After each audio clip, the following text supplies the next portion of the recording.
Hey, what's going on, everyone? Thank you for coming back to the channel. I am Toy. So this is probably the second video following the Rorschach review that I did yesterday. Depending on when I pop the video up, who knows? So once again, make sure you hit the 4K option. Make sure you hit the hit like button, dislike button if you like the video. If you like the video, subscribe if you like the content, man. If you want to get the notifications, it's the only damn way you'll get notified first. So this figure is by Rayman. It is a 1 of 10. It is not the number one, obviously. My buddy Dan did a review of this already, talked about some of the nuances of the figure and whatnot, and this is more of a statue, actually. It's not really a figure per se, but it does have some articulable parts, but we'll talk about that. Check Dan's video out. He does a good review of this piece already, and I ended up taking it off his hands because I do need a Chucky in some form in the collection. I have a 1-to-1 scale from Trick or Treat Studios, but you gotta have a something for the display case, man. You really do. It's something close to 1/6 scale, which this is technically not, but you know, that's a gripe for another day. So this is obviously the a creation or a interpretation.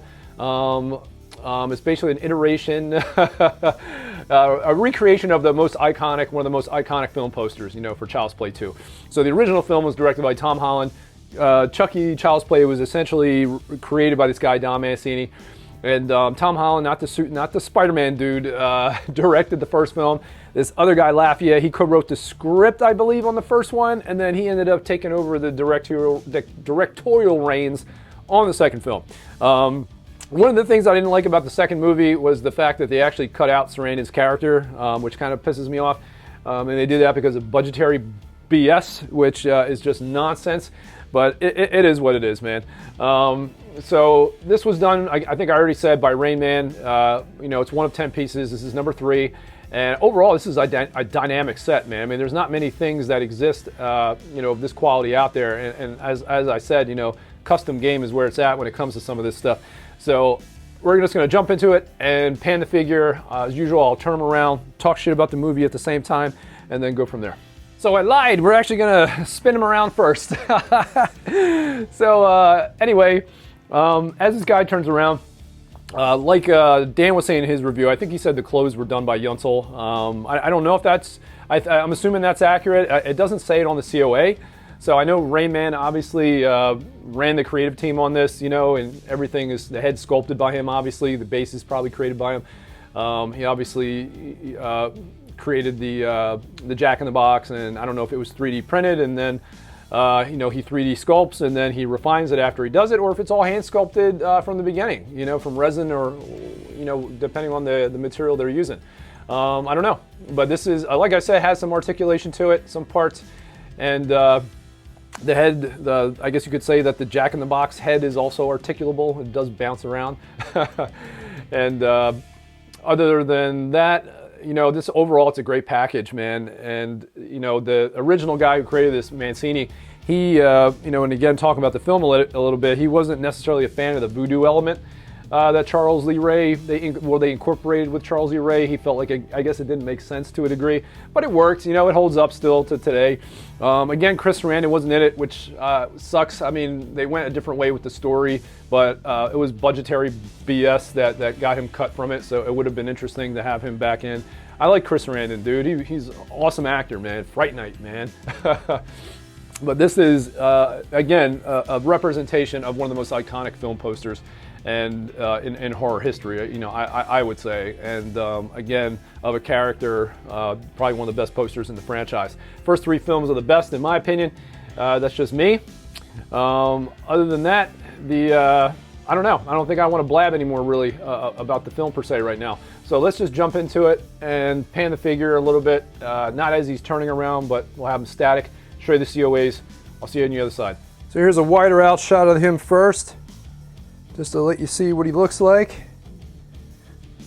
Like I already said, man, one of the best iconic horror posters and scenes, interpretations, whatever you want to call it, even though I don't think it's actually in the film.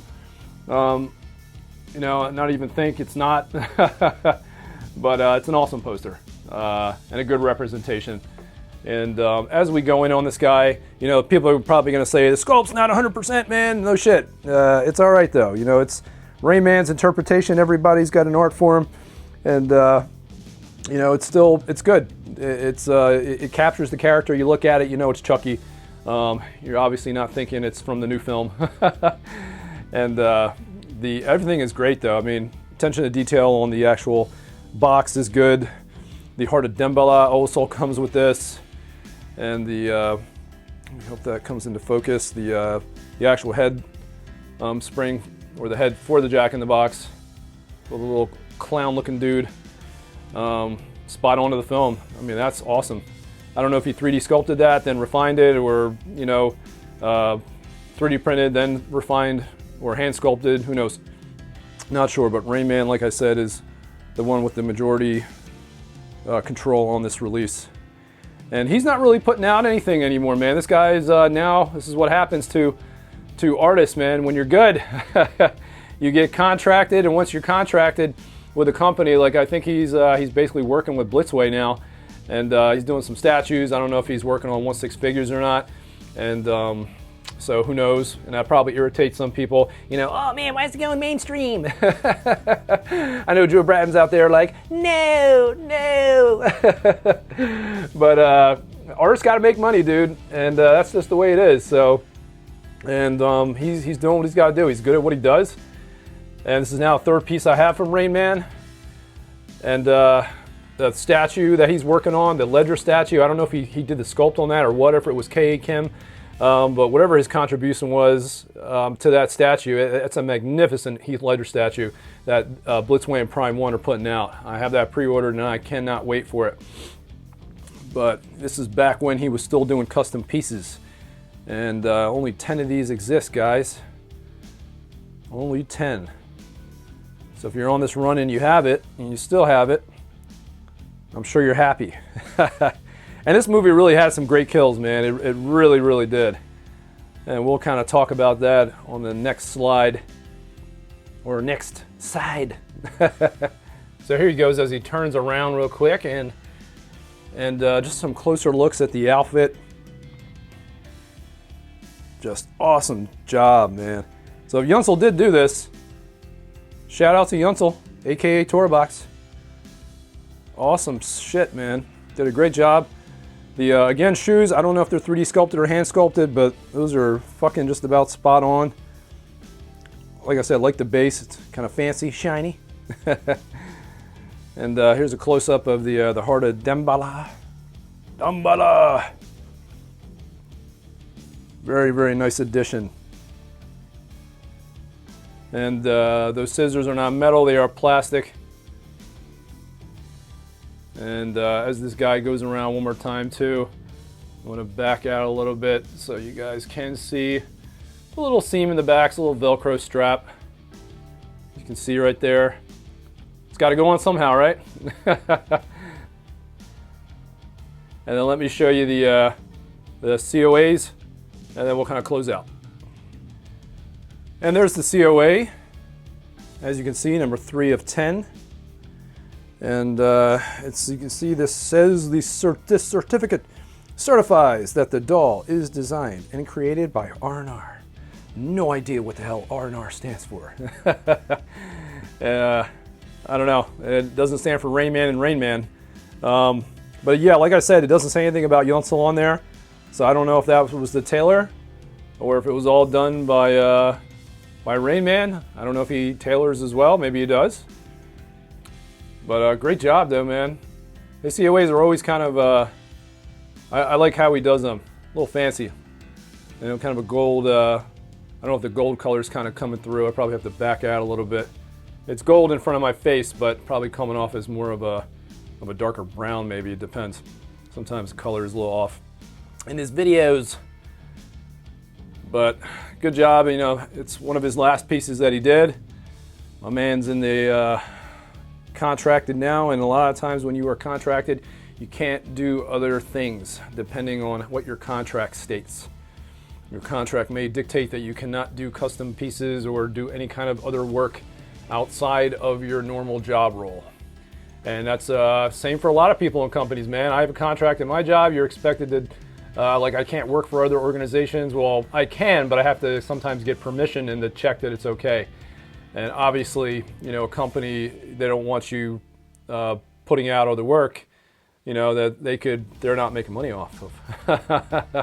Sometimes that's the case, but that's why you don't see him doing any more custom runs right now. And again, I'm just speculating. I don't know if it's true, but a lot of the time that's what happens. Once you get contracted into something with a company, you know, you are governed by what your stipulations are. So it is what it is. It is what it is.